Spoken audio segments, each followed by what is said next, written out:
Now, we actually had some stop slides that we were going to go through, and so while we're collecting these questions, let's just look at a couple of really quick companies. You don't even really have to talk about too much to their degree, but FANUC Robots, First Eagle has owned those for a long time. Julien, tell us, you've been to FANUC a few times. What does that, and you told us about this last time, what does the assembly line look like? Yeah, and I wanted to talk about businesses because obviously we talked a lot about macro and geopolitics, but at the end of the day, what we own and what you guys own in our portfolio is, a collection of what I think are really good quality businesses run by great people. And I think FANUC is a great example. We spend our time every day, every week, visiting companies around the world to try to find the best one. And FANUC is a very unique company that makes those yellow arms, those yellow robots. They are by far the most dominant players when it comes to industrial automation and robots. If you go to not far from me, a plant for GM or Ford, you'll see those robots. And it's pretty fascinating to visit FANUC in Japan because one of the plants where they forbid most people to go, I think we are at First Eagle the only non-Japanese people who've ever visited that plant. It's the size of 3 or 4 American football fields, and you have 4 or 5 employees, and it's basically robots making robots.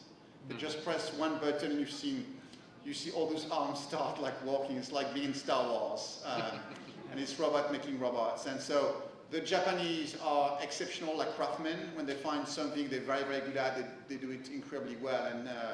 And industrial robots is something that the Japanese do incredibly well. And FANUC is a great company that we're proud to own. Another company, and we're going to go through these again. If you have questions, lift them up high. Our people are gathering them. We'll go past this, the Japanese equities. Here's one. So last time Julien was in, he told us about Schindler, which was the elevator, escalator, and people mover company. And now every time I'm in a hotel, an airport, everywhere I go, I always look at the elevator and the escalator to see if it's Schindler.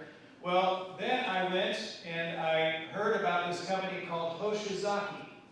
And Julien will tell us a little bit about it, but now I can't get a cup of ice at any restaurant without looking at the ice cube. Tell us why.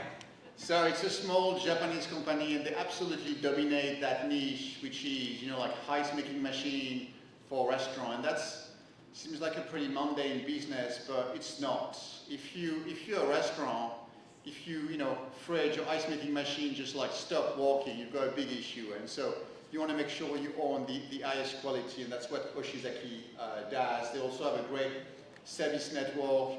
If your fridge or ice making machine or beer dispenser stop working, Hoshizaki will send an engineer or a service person within a few hours. And so that's an example of a small niche business which is dominated by that player in Japan. And that's a company that's still run by its founder.